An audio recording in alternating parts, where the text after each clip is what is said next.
war on screen, war on film. There's certain genres, certain topics that keep getting repeated over and over again. There's film noir, there's rom-coms, there's westerns, and of course, and on and on. But of course, there's war films. And why? Why is war, particularly World War II, which is what we're primarily focused with, why is that? Well, for many reasons. And I think, one, staying with World War II, it is the largest event in human history. It's not just the largest war or the largest catastrophe, which is true, it's the largest event. In terms of, if you look at the amount of the globe that was affected, the amount of people that were affected, 65 million people were killed in 6 years. That doesn't take into account who was wounded, many, very grievously, who lost their homes, who lost everything, let alone the psychological trauma, let alone the mothers and fathers in Great Britain, in Russia, in the United States and across the world, who couldn't really let out a breath until the war was over. So it's that big and that dramatic of an event. And when you want to dramatize something, when you want to learn about your characters, you put them on characters that are in your movie or your film. You want to put them under pressure. See how they'll respond. Some will respond well, some won't, of course. You want to see how they'll respond. And there's no greater crucible to reveal character than combat. It's the most, and I feel, believe me, humble saying this to you guys, it's the most dramatic thing a human being can endure and can experience. So war movies, particularly World War II, is a perennial topic. And I think another reason for World War II is that the moral lines were as clear as the real world will ever allow them to be. The world faced an enormous, maybe the greatest evil of all time, and Grandpa beat it. So I work for a company called Playtone. We have been lucky enough to produce Band of Brothers, The Pacific, and Masters of the Air, along with DreamWorks on Band of Brothers and Amblin TV, Masters of the Air and The Pacific.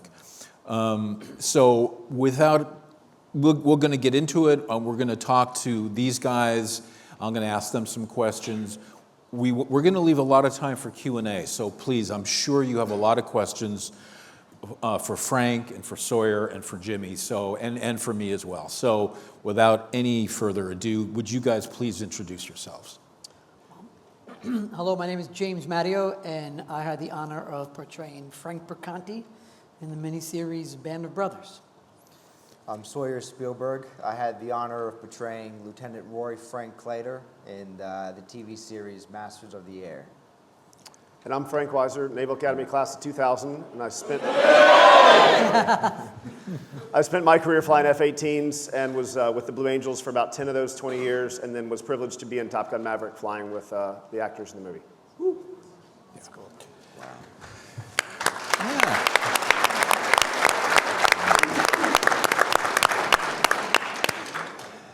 All right, so let's go through this. I think one of the things, and the questions that we get all the time, and then Frank, I'm going to, because I know these guys, I've worked with these guys, and we're in a kind of a different situation here, because what I want to talk to Sawyer and Jimmy about first is you guys portrayed, you're actors, you play roles, but in this case, in Band of Brothers and in Masters of the Air, you were playing real men who had real roles. How is that different from when you're preparing and playing just some guy? You want to lead it? There's a lot more at stake. We had to learn all the details about what it meant to be in the Air Force during World War II, where if we were playing characters who didn't exist, or if we were doing something more Marvel-esque, we can get away with some sort of There's more leeway. More, yeah, we have more more li- leeway, yeah. exactly. So we were all trained in a boot camp, which is nothing compared to what any of you have gone through. It's sort of an actor's boot camp. We were given, taught all of the basics that we can learn in order to convince an audience that Yeah. what we were doing was as real as the real thing as we can, as to what As as the to real what thing would you be, yeah. do. Yeah. Jimmy? Yeah, I mean, obviously, I Yeah. echo what Soy said. You put us through this boot camp, which was by design to sort of build this camaraderie with the men, and they instilled in us and drove in us how elite these men were and what they've done, and don't mess this up. And these are real life heroes, like you said, Kirk. You know, you're not playing Batman or Robin. You're playing a real Yeah. hero. And I remember during boot camp, there's this great story of when Tom and Stephen came, and Tom gave this amazing speech, and he looked each one of us in the eyes. He gave this lengthy speech about these men and what they've done, and we're going to portray them, and our lives are going to change forever. And I'll never forget these words. He told us, all of you, throw your egos out this window, because this is going to be the most important job that you guys have ever done in your career. And it still is. And the fact that I'm here today Yeah. in front of you, all of you, it's extremely humbling to be in front of all of you and to be on the stage with Kurt. So it was a lot of pressure, but I think a lot of us welcomed it because you had faith in us that we were going to deliver. And Frank, I'm going to get to you in 1 second, but I want to stay with the boot camp idea because it's become legendary. They're conducted by Captain Dale Dye, who you guys know very well, who was a Marine, served in Vietnam, and Captain Dye and has worked with us on and continuing to work with us on projects, and his purpose. One of the, as Jimmy was saying, Frank. I almost called you It Frank. happens. Of course it does. Frank Bracani, of course, his character, was to some sense of military bearing, but also the camaraderie. Can talk a little bit about that, the camaraderie that we saw develop between you guys and still exists. Easy Company has reunions every year. I think the only year you guys have missed since 2000 or 2001 is because of COVID, right? Yeah. Our bond is strong. It's no secret. The whole industry knows about our boot camp and what we went through and how we bonded. By design, the producers were incredibly intelligent, and what they gave us, or what they knew what to do, was to put us in this setting and strip us of everything and recognize that, I've said this before, you need the man to the left of you and the man to the right of you in order to succeed through this boot camp. They stripped us of now, first of all, like Soy said, actor boot camp, everybody. We all know what you guys went through. This is actor stuff. Please take what I say with a grain of salt. And they would put us in these situations, in these moments where you needed the man to the left or the right of you. We had guys crying, going, this is not what I signed up for. We had, night duty. We had marches. We had to make beds. We had to shine boots. We had to break down our weapon. We had to learn maneuvers. We were doing push-ups. I mean, it just was an onslaught of just drilling in us of what these men, a fraction of what these men went through. And that's what bonded us. Even when we got to set, it's what bonded us, because we held our dog tags with such honor and such pride, and it was a badge on our shoulder of, we didn't go in our dressing rooms. We had these trailers that we never went in, because if you went in there, you were ostracized. Yeah, If you asked yeah. for certain things, you were ostracized. If you didn't stay with the men, you were out of the group. You were in control of your weapon, and your helmet. If it wasn't with you, you did push-ups. If your weapon was leaned up against that wall 5 feet from you, you did push-ups. When replacements came in, you trained the replacement. I don't know how you guys did it. It was just a remarkable feat that I think about today, and it's still 20-something years, and it holds up so well every time I watch it. I remember on set after boot camp, I was standing with a couple of the guys, and we were waiting to be called in. And we were just relaxing, chatting, getting ready for the scene. And I had my hands in my pocket. And Captain Dale Dye came up to me. He's like, "Get your hands out of your pocket." Wait a minute, he didn't use any stronger language than that? Well, yeah, he did. But that, there was no room for ego, and nobody was better than the next. Right. You know, it didn't matter if you had one scene or if you were in the whole show, you were equal to the guy next to you. Amazing. And they trained us so hard. It was a little bit different with the Air Force because most of it was educational, but they pumped so much information into our brains that there was no room for ego. There was no room for like any sort of space for other than camaraderie. And I think that was something that really bonded us together. And I will know those guys for the rest of my life. We keep in touch every week. And now I feel like I'm getting to know some more Band of Brother guys too. Frank, well, you've been through the real thing. Tell us about your version, and has it helped you at all in terms of, I know, in your, I'll say, movie career, how has your actual military experience, going all the way back to, I don't think you went to boot camp, but you would have gone to, what, flight training or what? So tell us about that. The service academies have their own sort of boot camp. The first 2 months or so of your freshman year is essentially boot camp. Right. And have you found anything, hearing these guys in terms of the bonding, but how has that affected the way you approach, again, when you worked on Top Gun, and how was that, your military, particularly those early years, for most of the audience today, how has that stayed with you, particularly in terms of the movie career? So I'll echo what they're both saying, and that is, I think you guys already know this, regardless of what college, university you're coming from. For me, as a freshman in 1996 at the Naval Academy, my closest friends from the academy and throughout my career were my plebe summer company mates, the ones that you serve with, where you're in your own essential boot camp, right? And so these bonds you form stay with you, and they're as critical. They're probably the most meaningful relationships you'll have. And what they're echoing is the fact that they're learning this in a actor boot camp, but the reason they're doing it is so that they can portray the actual people correctly, right? And so my sense of it is that all of us who volunteered to serve our country, we signed up to serve for the mission. We signed up to serve our country. But what ends up keeping us in is the people. It's the relationships that form. And certainly in aviation, I mean, most people that want to fly airplanes want to fly these incredible machines because they're the best in the world. But the airplane doesn't get any better with age. But what happens, what keeps you in, is the relationships you have, the men and women you serve with, the people you work with.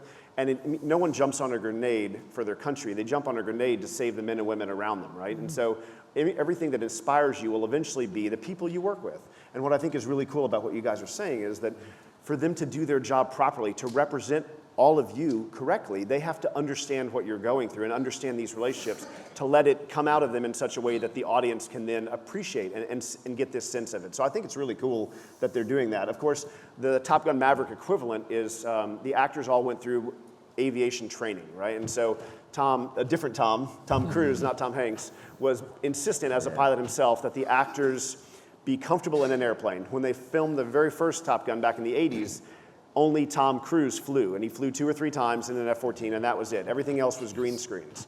But for them to make this the sequel to it, they put them all in the airplanes, and the actors flew 800 hours in airplanes.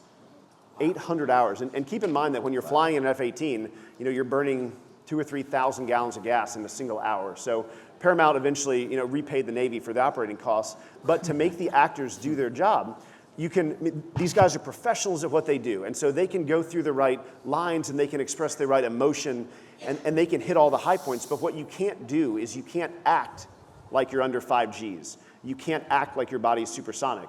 So you have to be under 5 Gs while you act to do it right. And so they put them in these airplanes, but they first started them in Cessnas and then extras and then in small jets to allow them to do their job. And what was really special to me about Top Gun Maverick is the actors were not just actors. They were their own directors, they were their own stylists, hair, makeup, because they're in the airplane directing us as the pilots which angle, which heading to fly so that the sun is just right. I mean, if I learned anything about the movie industry, it's lighting is everything. And so you have to so if I'm flying underneath a cloud and the lighting's not right, the whole scene's wasted. $10,000 up in smoke for that flight. So the actors did a great job of driving us around as the air crew to get them to the right shot. Thank you, Frank. I think, there's so many things to talk about, but one of the, doing Band of Brothers, Masters of the Air, and like I said, and we also did the Pacific, which was about essentially about the Marine Corps in the war, during the war in the Pacific, World War II. And we're asked all the time, because on Band of Brothers certainly, somewhat in Pacific, and unfortunately not on Masters of the Air at all, we did get to meet a lot of the men that were portrayed. Frank, I don't think you did, and Yeah, no, I oh, spent you a lot of did. time with Frank, yeah. Thank you. Okay, and then unfortunately you didn't. We have an interesting story about We do, yeah. Clater. I guess again, eventually Colonel Clater, his family. So Frank, tell us. Frank, I'm sorry. It's great. No, I love it. know I love it's it. Kirk, I love it. it's not even Freudian. It's Still not even a connected. Freudian slip. Jimmy, tell us about Frank and working with him. Yeah, well, HBO once and Playtone once you got marching orders of who the character you were playing with, because I auditioned for quite a few, Liebgott, Garnier, and Luz, and they finally told me that you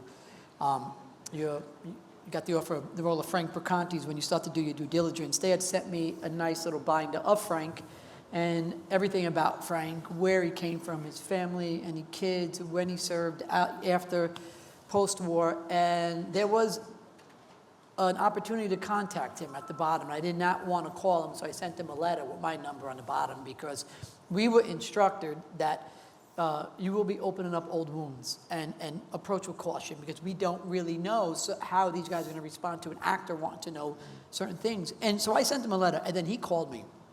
And he was just such a great guy and a fun guy and open to talking to me, and he had such great stories, and we bonded from there on out. And whatever I learned from Frank, I would translate back to the producers.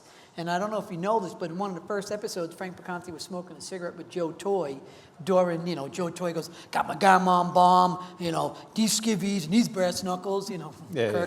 And Frank Bricanti was smoking a cigarette, and we were going to be shooting that. That was going to be one of the first things that we were going to be shooting. And then I ran back to the producers. I said, Frank doesn't smoke. Yeah. And they were like, okay, don't do it. I'm like, and I just remember thinking, thank God, imagine this man seeing someone on the screen for the first time portraying him, and I had a cigarette in my hand. So it was vital. The information that you got was vital. I continued an incredible relationship with Frank for 10 years. He died in 2013 at 96 years old, and I'd go visit him every 2 or 3 times, 2 or 3 times a year in Chicago, and Right. he'd take me out still pick me up in his big old Bonneville at 90 something, You bet. from the airport, and I'd be like, Frank, you got to stop driving. And did he? Well, No. tell him what his profession was. Oh, he would, yeah. I mean, he wouldn't listen. He He'd was go, a no, driver- I got it, Jamie. And he'd pick me up. He'd park anyway, making these big turns, people Right. honking at him, and I'm just, Jesus. I'm like, he's a veteran, everybody. Just don't, he's making these turns. And I'm like, I'm just going to let him do what he wants to do. So, yeah, and then he told me, the greatest thing he told me, he goes, called me up and goes, well, James, you made me famous. I'm on the cover of the Chicago Tribune out here. I was like, nah, Frank, you made me famous. There you go. There you go. But he's a great guy, an incredible bond, and I miss him dearly. So Sawyer, as I mentioned, when we did Masters of the Year, none of the men that we portrayed, not just the lead characters, but really none of them. The only man who actually was living when we started Masters of the Year was then Lieutenant Alexander Jefferson, who was one of the Red Tails, and we were about to go meet him. He lived in Detroit with his granddaughter, and we were to interview him because we did a corresponding documentary. And literally, we were on our way to Detroit when he passed, so we never got to meet anyone. But eventually, you were able to meet the family, and tell the story of how you met the Clater family and what's happened since. Yeah, so there's nothing on file or on the internet about him having a daughter or him having any kids, and it didn't seem like he had any legacy still alive. And Yeah. so I had the character that I developed was just based off of the little information that I knew about the man. But then when they previewed the final episode in Los Angeles, and I came to the event that Deadline was hosting, and I got a tap on the shoulder, and it was Kirk. And I was like, hey, Kirk, it's great to see you. And he's like, I'm so happy you're here. You won't believe this, but Clater's daughter had reached out to me, and after the show had come out, and she wants to get in touch with you. So I ended up meeting her and having an email exchange, and I ended up learning so much about, but the first email that I got from her, and I didn't tell you this yet, Kirk, was my dad didn't have an Alabama accent. I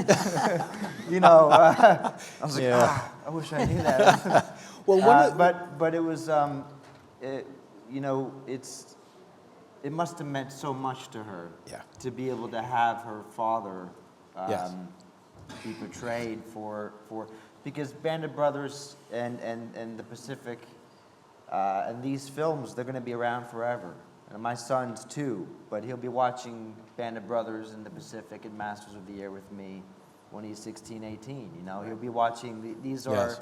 stories that are going to be. And so for his daughter to reach out to me, that meant the world to me. She mailed me a photo of her dad and a few other letters. Yeah. And I have them framed in my apartment in Brooklyn. Yeah. The reason that there's something called the 100th Bomb Group Foundation, and it's a pretty close-knit group. And the Clater family never really stayed in touch with them, so they had kind of, even the 100th Bomb Group Foundation were unaware of the family and his daughter. So through the foundation, she was able to contact me, and I think I met her at an event down in Savannah, and then we were able to introduce you guys. Yeah. Great. I will say, I want to talk about some of our favorite, ask you guys, some of your favorite moments in the show. And I don't mean, you on set with Austin or you and Frank or Damien, but a show and impact. And Frank, I'm going to ask you what your overall, you think of the impact of obviously 2 of the most popular movies of the last 30 years, military themed. But I'm going to say one of my favorite, certainly scene in Band of Brothers, and you and I have never talked about this. It's in episode 9 when Easy Company stumbles upon the labor camp, and it's Major Winters, and there's a hard cut, and it's you. And it's running, and I've always running basically to tell the higher ups and report, like, we've got something out here and we need support, we need support out here. But it was, in a way, it's what happened in real life, because when we and the British and the Canadians, let alone the Red Army in Poland, stumbled upon, the world essentially still didn't know. Now now we're seeing it, and now that cut is, I think, what our movies do. We tell.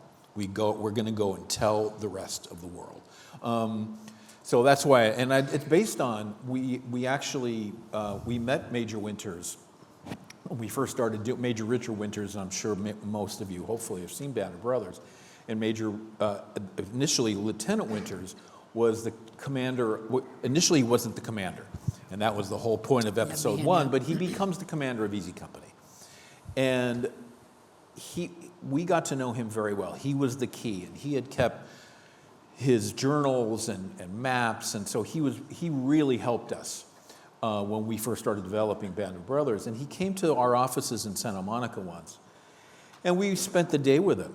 And at one point, the only thing that we got a little difficult, and he had a hard time describing, and he couldn't explain it, was when Easy Company did come across and liberate a labor camp that was part of the Dachau system. And he said to us, we had no frame of reference.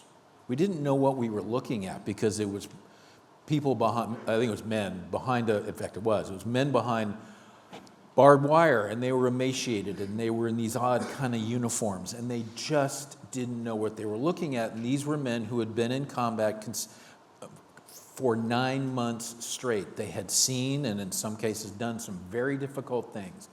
And I'll never forget how he described it. He said, it was as if we had come across a field of Martians, meaning we had seen all these things. We just didn't know what we were looking at. So that remains my favorite moment. What's your favorite moment from Band of Brothers overall? Yeah, and to add to that, mine is actually episode 9 as well. And I remember that scene that you speak of, and I remember the sets vividly, because again, you're going to hear me say this maybe a few times, by design, the producers kept those kind of sets away from the actors. We were not allowed to see them or go near them. A lot of the reactions of the guys coming off the Deuce I had to go early to cut chains and rehearse with Damien and Ron and Matthew. But a lot of the actors that came off that scene, the set was already dressed with all the actors and the background actors and the smoke.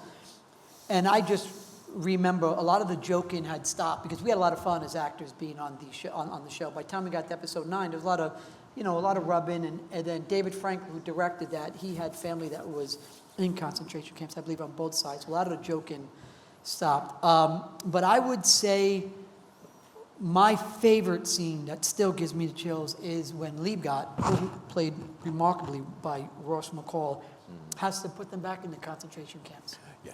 And that just broke my heart, that they had to send them back in because of medical reasons. And that scene just tears me up. And to see these men after somewhat episodes, the strength of these men, and to what you said, what they've seen, what they've endured of combat, and then to see what's in front of them, the atrocities of this. And the one thing that I really love more than anything is there's a part in that episode where a survivor steps out and I salute him.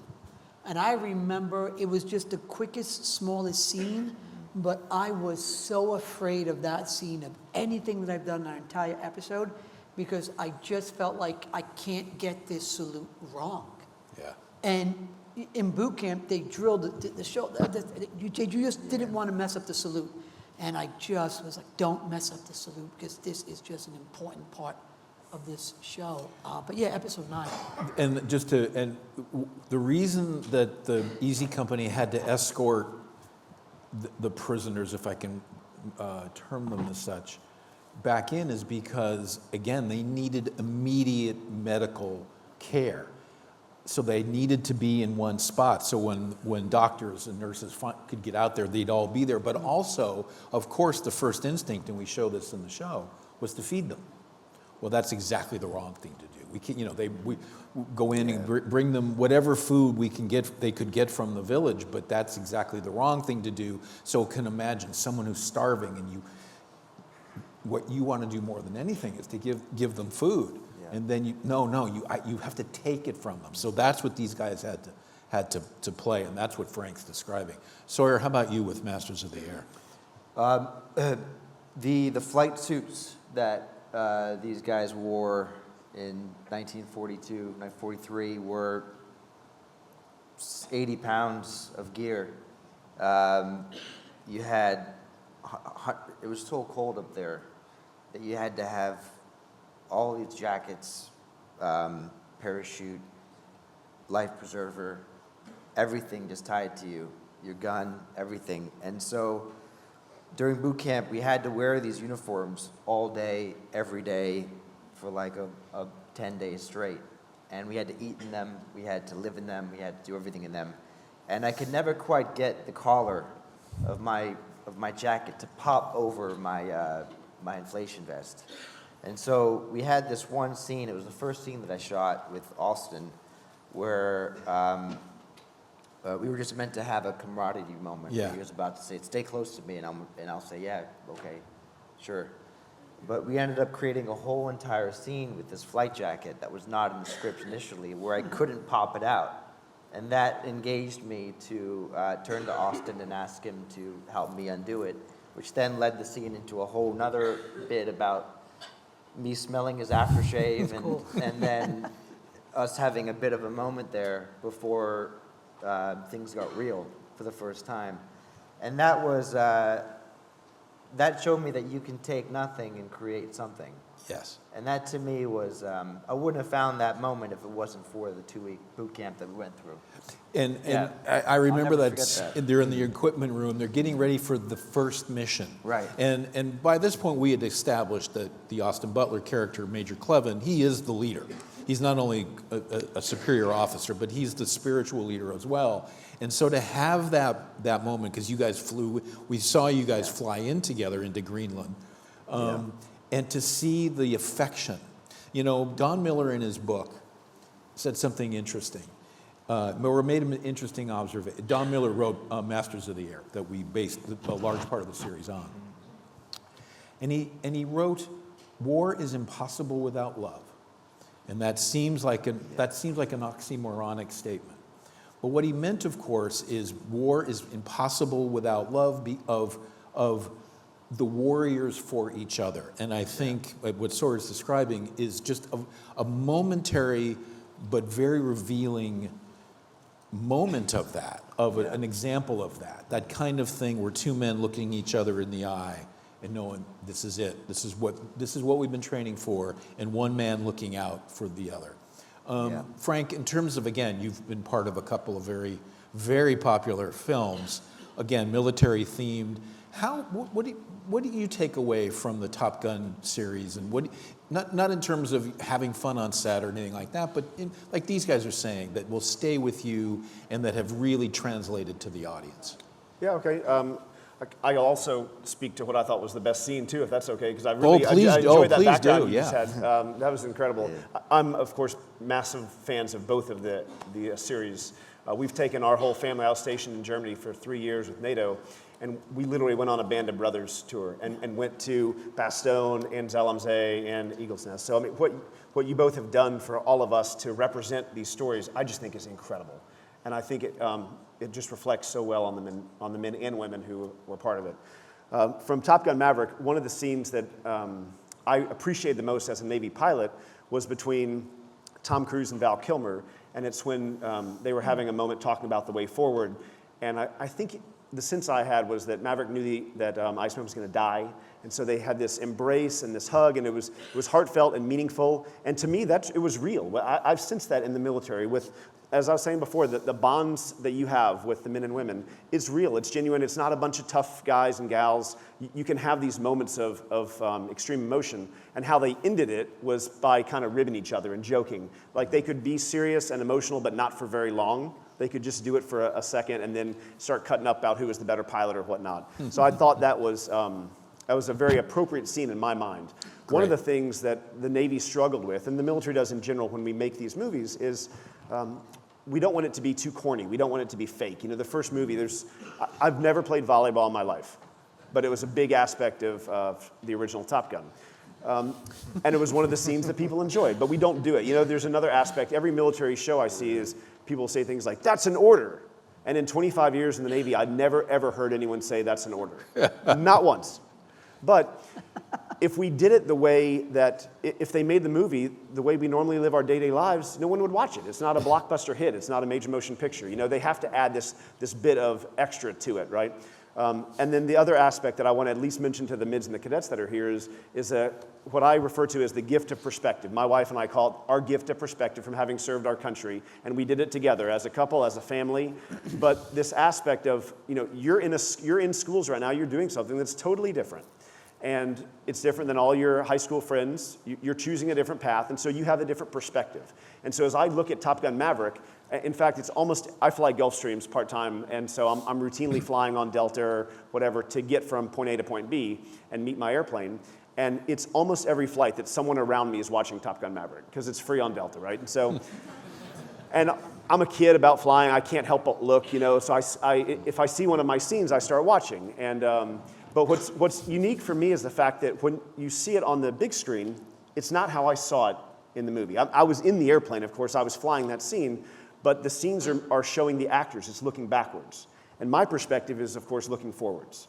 And so you're going to see this in the military, that you have a different perspective on what you do, on how you approach challenges. The SEALs mentioned it earlier. It will inform how you approach life later because of your altered perspective. And I think it's a really significant benefit that you might not realize at the time. That's perfect, Frank. Thank you. We're going to open it up. We have about 10 minutes left for any questions that anybody might have, and I think they're going to bring microphones around. Right here. Great. Good afternoon, gentlemen. Midshipman First Class Single from the Naval Academy. Speaking anecdotally, growing up and watching shows like Band of Brothers, The Pacific, Top Gun, inspired both admiration for World War II veterans and servicemen, and also a personal desire to serve. And speaking to friends my age as well, it seems that it's quite similar. Can you speak towards long-term impact towards war-based movies or movies portraying service, especially seeing as there's a lot of people that are currently my age that are watching these movies and admiring the people who are in them or portraying people in those movies. Right. You know, we've heard, particularly with Band of Brothers, one of the things about Band of Brothers, and we've talked about this a bit, is do you know the exact premiere date of Band of Brothers? Of course you don't. But I'll tell you, September 9th, 2001. Sunday. It's a Sunday. We know it happened Tuesday. So there's that impact, because as our country needed to be reminded of who we are, what we're capable of, Band of Brothers played out for those 2 months. And every episode began with Bill Garnier, Yep. or Richard Winters, or Carwood Lipton, the real guys, if you remember. And so I think that had an enormous impact, not only just the quality of the show, but that connection and that timing. So we've heard over the years, believe me, how many people have not only volunteered, signed up, particularly at that time, because of what our country was experiencing and going through. So yeah, an extraordinary amount. And I've gotten to know a lot of guys from the Pacific and from Masters of the Air. And I know that even recently, we're working on a project with a gentleman who served 3 tours in Iraq and Afghanistan as a Marine, and he was telling us recently that they used to have Band of Brothers watch parties in theater, in countries. So it endures, and I think, Band of Brothers, I don't think any of us really expected it to become the phenomenon that it did. But certainly once we did Band of Brothers, we knew when we did the Pacific and Masters of the Air, we had a real responsibility, because that would be the effect. Anybody else? In the back there.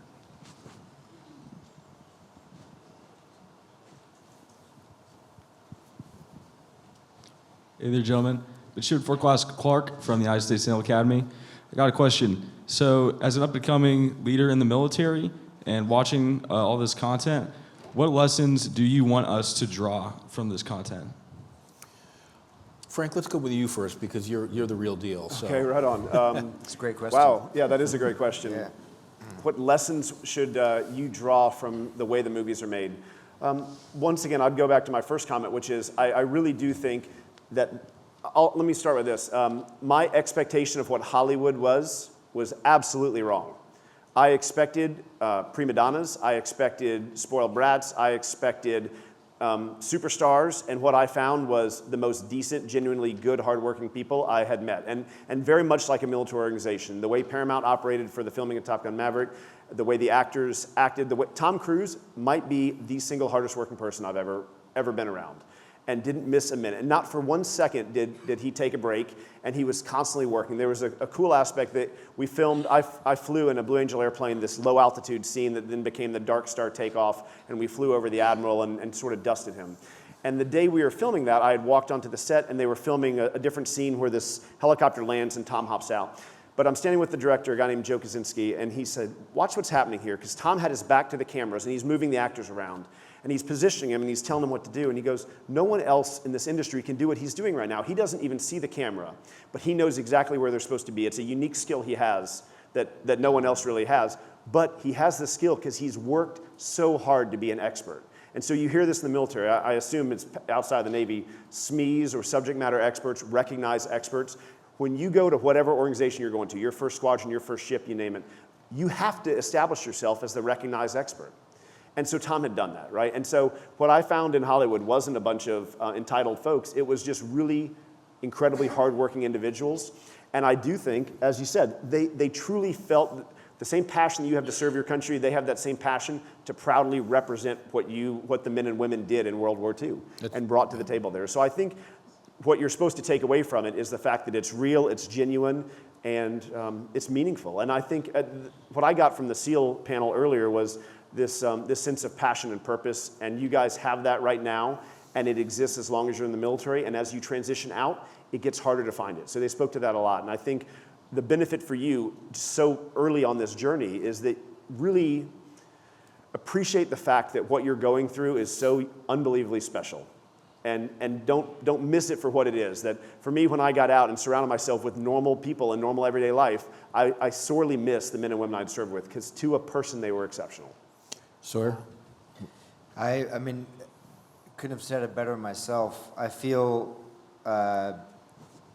the work that we do on screen it's early mornings, up at 4:30 sometimes. We don't end until the evening. It's a lot of sweat, sometimes blood, tears. It's not easy. The final product of what we give out to the world, it took a lot of effort to get to that point.